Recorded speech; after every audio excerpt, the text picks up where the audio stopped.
So yun mga kabaytutors, magandang araw sa ating lahat, no? Welcome to my Facebook page. So ito pa lang yung karugtong ng video natin last mga kabaytutors, no? Kung ano yung hanap buhay natin mga kabaytutors. So ngayon pala nandito na tayo sa Iligan mga kabaytutors. Nag-stop over kami dito mga kabaytutors. Gawa nga ng magkape muna yung driver pati yung truckman. So ako kasi hindi ako mahilig magkape. Pagdating na lang doon sa area mga kabaytutors, bali kakain tayo doon na may baon tayo. Bali ito pala yung Iligan Tigmuga mga kabaytutors, no? Bawat biyahe kasi namin dito talaga kami na stop over para magkape mga kabaytutors. Halos lahat naman ng truck na dumadaan dito nagkakape dito, no? So bali si Mrs. andyan sa loob ng front set mga kabaytutors, no? Hindi rin siya mahilig magkape. So fast forward tayo mga kabaytutors. So dito na tayo sa area, no? Yung bagsakan ng mga isda mga kabaytutors dito sa Iligan City. Bali palengke din yung nasa harap mga kabaytutors. Kakarating lang natin, no? Time check pala tayo dito mga kabaytutors, 11 PM na, no? Nakakatulog pa tayo mga kabaytutors kahit 2 oras. Malaking tulong na din yan mga kabaytutors kahit 2 oras lang yung tulog natin, no? Kasi 1 AM or 2 AM yung displayhan na mga kabaytutors. So darating na yung mga buyer. Kung makikita nyo mga kabaytutors, tulog tayo agad, no? So ito pala yung higaan natin mga kabaytutors. So ito yung area ng tulugan ng mga tao o nagbibiyahe dito. Ganito ang aming sitwasyon mga kabaytutors pag nasa biyahe talaga kami. Dapat cowboy ka, no? So hindi ka dapat mamili kung saan ka nakahiga o higa mga kabaytutors. Yung iba nga dyan mga kabaytutors nagbabaon ng duya, no? So bali tinatali na lang nila sa bawat poste. Dahil 1 AM na mga kabaytutors, so oras na ng displayhan. Andiyan din yung mga buyer. Kung makikita nyo mga kabaytutors, naka-display na yung isda natin. Bawat mga buyer mga kabaytutors, no, kanya-kanya silang silip sa mga isda. Dahil maganda at kasing kinis ng artista yung isda natin mga kabaytutors. Pagkakaguluhan, ay, buti pa yung isda mga kabaytutors pagkakaguluhan, no? Kung mapapansin nyo, ang mga buyer halos lahat sa atin lang nakatutok kung saan naka-display ang ating isda mga kabaytutors. Ay, sana all ganito lagi, no? Thank you Lord God. At kung alam nyo lang kung gaano kaganda ang ating isda, baka mapapawaw kayo dahil mas maganda pa to sa crush mo. ay. At ayan na nga mga kabaytutors, kung makikita nyo, ang mga buyer nagsiakyata na sa truck ng Fiskar na ating dala. At syempre, pag ganyan na ang senaryo, ang ibig sabihin yan, nag-aagawan o nag-uunahan na sa isda nating dala. Wow, thank you Lord. Ay.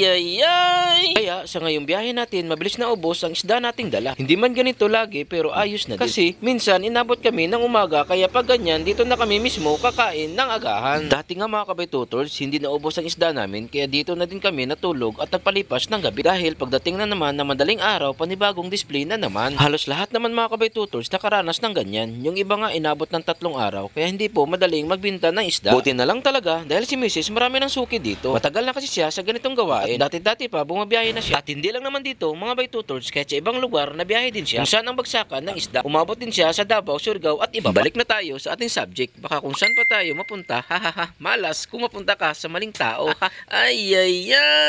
So dito mga baytutors, kung mapapansin nyo, ang mga buyer kanya-kanya ng hila sa kanilang napiling isda at yung iba tinatabi na. Ang pinakamaganda lang dito sa bagsakan ng Iligan City mga baytutors, dahil ang foam or box na ating dala, andyan lang, kaya makauwi tayo ng umaga pag naubos agad ang isda natin. Ang oras pa lang ngayon dito, mag-aalas 2 pa lang na madaling araw. Kaya wala pang isang oras, ubos agad ang isda natin. Wow, sana all. Ay.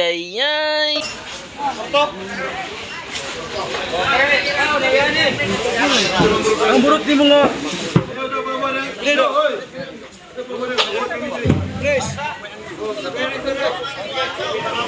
Dahil ubos na ang isda natin, napabili tayo ng seafoods gaya ng tahong at malaking sugpo or pansa. Dito lang din yan sa tapat ng bagsakan ng isda sa may palengke nila. Isipan kasi ni Mrs. na masarap mag sweet and sour and spicy seafood sa pag-uwi natin mamaya. Ay. Meron din dito na iba't ibang klase ng isda katulad ng lapu-lapu at iba pa. Dahil di ko alam kung anong klaseng isda yung iba. Ay.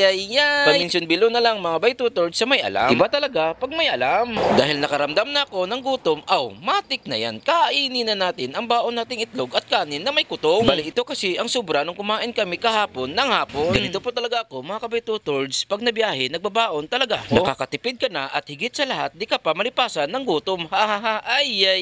Pagkatapos natin kumain mga baytutors, sa paglabas ko naabutan natin si Punso na ating truckman na naglilinis ng empty box. Dahil sa ganyang paraan mga baytutors, sa pag-uwi namin mamaya hindi na siya maglilinis ng box. Mindset. Ay.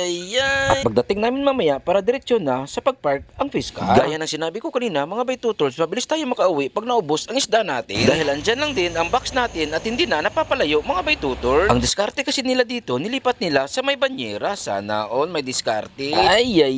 So dito pala mga kabay tutors, nalagay na lahat ng box at natalian na. Kaya sa ngayong oras na to, makakauwi na kami. Thank you Lord sa uulitin. Ay. Hanggang dito na lang ang video natin. Maraming salamat sa lahat. Lalo na sa ating solid supporters and followers. Sana po andyan lang kayo lagi. Maraming salamat po sa panonood. Ingat po kayo lagi and God bless. Bye bye.